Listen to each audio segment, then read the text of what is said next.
Assalamualaikum warahmatullahi taala wabarakatuh. Perkenalkan, nama saya Eka Febriatiningsih. Di sini saya akan menjelaskan tentang digital forensik dan apa itu anti forensik. Nah, pertama, apa itu digital forensik? Tentunya kita sebagai generasi Gen Z pasti itu tahu apa itu digital forensik, apa itu anti forensik. Pastinya kita sudah pernah mendengar. Walaupun dari bidang kesehatan seperti dokter forensik, nah tentunya kita juga tahu apa itu digital forensik. Apa itu digital forensik? Umumnya digital forensik itu dimaknai pada bahasa trennya itu adalah kejahatan digital. Kalau kita bisa membayangkan apa itu kejahatan digital, mestinya itu adalah kejahatan yang sering dilakukan menggunakan digital seperti laptop, smartphone, atau bidang-bidang digital lainnya seperti itu. Yang pertama, saya akan menjelaskan apa itu digital forensik. Digital forensik adalah ilmu yang mempelajari data digital untuk menyelidiki sebuah kejahatan. Biasanya digital forensik ini dilakukan pada seperti perangkat elektronik, komputer, smartphone, server, atau perangkat IoT lainnya. Nah, kegunaannya untuk apa? Yaitu untuk mengungkapkan kejahatan cyber, pelanggaran keamanan, atau aktivitas ilegal lainnya. Sedangkan anti forensik sendiri itu adalah serangkaian teknik atau metode yang digunakan untuk menghapus atau menghindari digital agar tidak dapat dianalisis oleh ahli forensik. Jika tadi digital forensik adalah upaya untuk mengungkapkan sebuah kejahatan digital, nah anti forensik ini kebalikannya, dia berpotensi untuk menghapus dan menghindari jejak digital. Nah, biasanya tujuan utamanya ya seperti apa? Dia menghalangi proses investigasi digital. Umumnya kalau saya dapat contohkan seperti halnya seorang polisi dengan pelaku kejahatan pada umumnya. Nah, polisi itu adalah seorang digital forensik, dia menyelidiki kejahatan yang terjadi. Nah, seorang penjahat, dia menutupi kejahatannya seperti itu. Agar apa? Agar tidak terinvestigasi oleh digital forensik seperti itu. Dan simpelnya anti forensik ini biasanya adalah teknik yang digunakan untuk menghalangi proses investigasi digital forensik seperti itu. Perbedaan utamanya di sini dapat kita lihat dari aspek tujuan. Digital forensik ini adalah mencari, mengumpulkan, dan menganalisis bukti digital. Jadi sudah jelas tujuannya digital forensik untuk mengungkapkan kejahatan, mengungkapkan kebenaran. Sedangkan anti digital forensik dia kebalikannya, dia menghindari deteksi atau analisis bukti digital. Dia menghindari, menutup semua jejak-jejak digitalnya agar tidak teranalisis atau terdeteksi oleh digital forensik tersebut. Nah, pendekatannya seperti apa? Seperti proaktif, legal, dan sistematis. Sistemnya dari digital forensik. Sedangkan anti digital forensik ini sistemnya seperti apa? Dia reaktif, ilegal, dan manipulatif. Jadi dia manipulatif kejadian sebenarnya. Jika aksi digitalnya seperti A misal, nah anti digital forensik ini biasanya manipulatif sehingga kejadiannya menjadi B seperti itu. Alat yang digunakan biasanya untuk digital forensik itu seperti tools and case, VTK, atau PSI. Nah, kalau anti forensik tool ini biasanya blank speech, periscript seperti itu. Teknik-teknik yang digunakan oleh para digital forensik biasanya adalah yang pertama, image acquisition.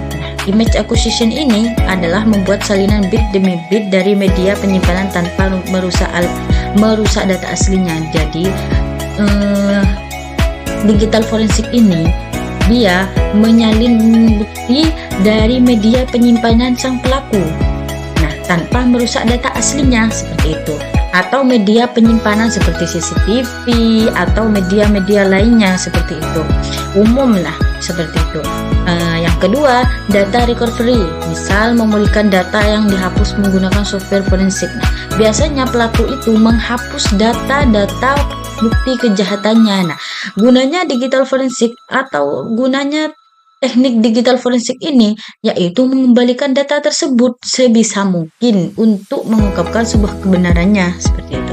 Yang ketiga apa? Yaitu log analysis. Biasanya menggunakan menganalisis log sistem panggilan atau sistem pelacak aktivitas pengguna. Biasanya digital forensik ini melacak aktivitas dari si pengguna kejahatan seperti itu, dan mulai dari log panggilan, email, dan semacamnya. Untuk apa? Untuk menemukan bukti-bukti kejahatannya atau bukti-bukti aktivitas terakhirnya, seperti itu. Nah, yang keempat, timelines analysis, yaitu membuat urutan kronologis dari aktivitas digital untuk mengidentifikasi peristiwa penting.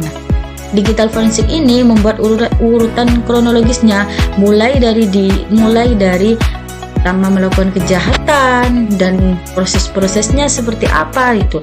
Jadi dibuat urutan agar apa? Agar memudahkan dalam menganalisisnya, seperti itu. Yang kelima apa? Yaitu network forensik. Network forensik itu mengidentifikasi aktivitas mencurigakan pada jaringan melalui capture paket, seperti itu. Teknik anti forensik. Teknik anti forensik ini juga memiliki cara-cara dalam menyembunyikan kejahatan, seperti itu. Kalau tadi digital forensik cara-cara untuk mengungkapkan jejak digital, nah kalau anti forensik ini beda lagi, dia melakukan cara-cara untuk menyembunyikan jejak digitalnya. Contohnya yang pertama yaitu data obfuscation, yaitu mengenkripsikan data menggunakan alat seperti VeriCrypt atau BitLocker. Nah, dia mengenkripsikan data seperti itu. Yang kedua, secure deletion, menghapus data secara permanen menggunakan software seperti BlanchBit. Nah, si pelaku anti forensik ini biasanya jika melakukan kejahatan, dia sudah antisipasi dari jauh-jauhnya untuk apa? Untuk menghapus software atau menghapus data yang pernah dia gunakan seperti transaksi atau aktivitas lainnya, seperti itu. Dia menghapusnya, sudah mengantisipasi dari kejauhan agar tidak terdeteksi oleh digital forensik, seperti itu. Yang ketiga, log tampering, biasanya mengubah atau menghapus log sistem untuk menghilangkan jejak aktivitas. Nah, kegunaannya untuk apa? Yaitu menghapus log panggilan sistem atau menghilangkan jejak aktivitas gitu. Yang keempat apa? Anti forensik malware. Nah, anti forensik malware ini adalah menggunakan malware yang dirancang untuk mendeteksi dan menghentikan aktivitas investigasi forensik. Biasanya pelaku ini menggunakan malware atau sebuah sistem yang dirancang khusus untuk menghentikan aktivitas dari digital forensik, investigasi forensik. Biasanya digital forensik itu, para digital itu melakukan penelitian pada kejahatan anti forensik ini. Nah, anti forensik ini malah membuat sebuah malware yang dirancang khusus untuk menghentikan analisis tersebut, seperti itu.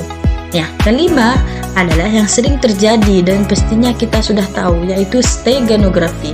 Apa itu? Yaitu menyembunyikan data dalam file multimedia seperti gambar atau video. Sistematiknya itu seperti ini. Kita ingin membuat sebuah dokumen. Nah, dalam dokumen ini berisi tentang sebuah rahasia, misal data penting negara, seperti itu. Nah, biasanya para pelaku itu untuk mengirim kepada konsumen atau mengirim kepada tujuan, dia tidak langsung mengirim bentuk dokumen seperti itu. Dia sudah mempunyai perancangan, dia membuat sebuah video atau foto yang kemudian di balik video atau foto tersebut disisipkan dokumen penting tersebut. Nah, biasanya hal ini sering dilakukan pada era sekarang dan mestinya kita sudah tahu seperti itu. Dan apabila file itu dibuka, ya tampilannya video atau tampilannya foto gitu. Tapi jika kita menganalisis dari foto tersebut, kita akan tahu bahwa di balik foto tersebut dan di balik video tersebut tersimpan sebuah data penting dari si penjahat yang mengirim.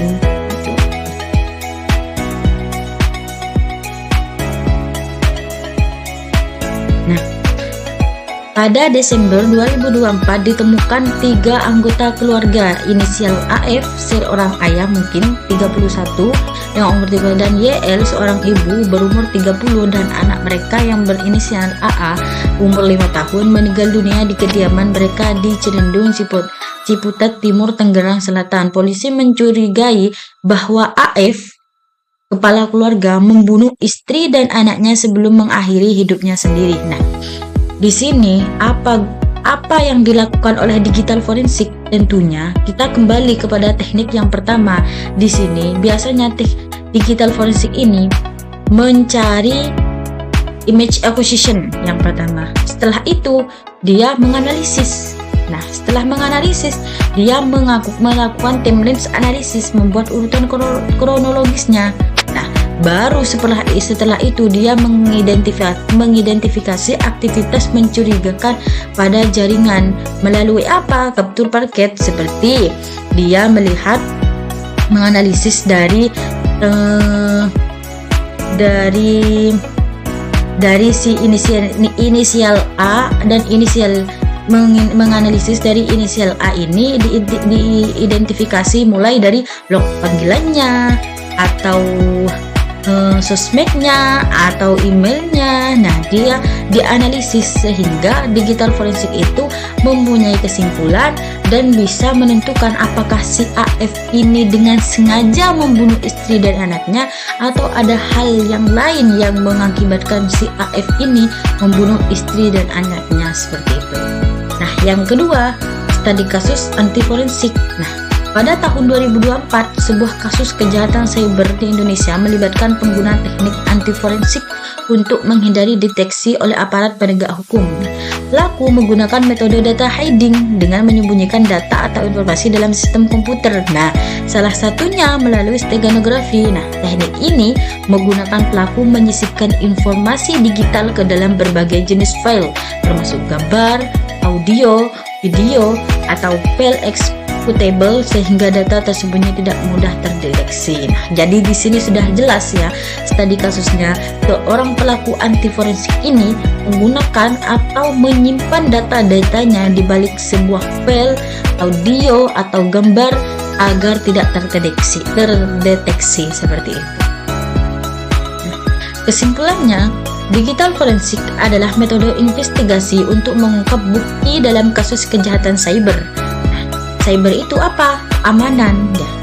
Sedangkan anti digital forensik digunakan untuk menyembunyikan dan menghilangkan bukti agar sulit dilacak. Digital forensik ini membantu penegak hukum untuk mengungkapkan fakta di balik kasus seperti pencurian data, kejahatan berbasis teknologi, penggunaan teknik analisis canggih.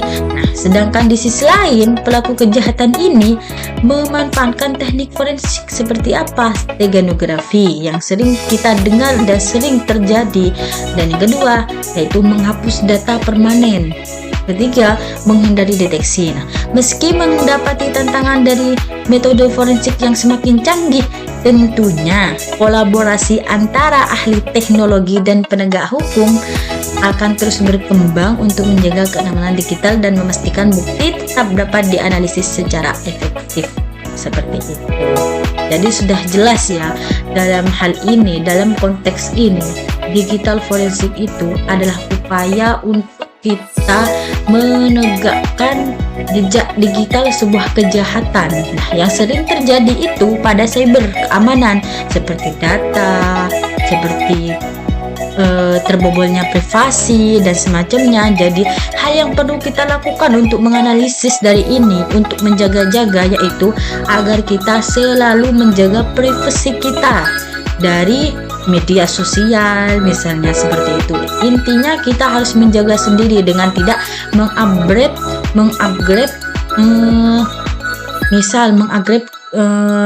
keluarga kita atau pendapatan kita dan semacamnya. Hal ini menjaga agar tidak terjadinya anti forensik atau kejahatan digital forensik seperti itu. Misal pembobolan keamanan, seperti itu. Pembobolan yang sering terjadi itu biasanya pembobolan seperti bank, seperti Bank BRI, BCA dan semacamnya, itu sering terjadi. Nah, hal ini kita harus banyak belajar dan banyak membaca dari kejadian-kejadian yang pernah terjadi pada era sekarang, seperti itu. Mungkin sekian dari saya, semoga bermanfaat. Wassalamualaikum warahmatullahi wabarakatuh.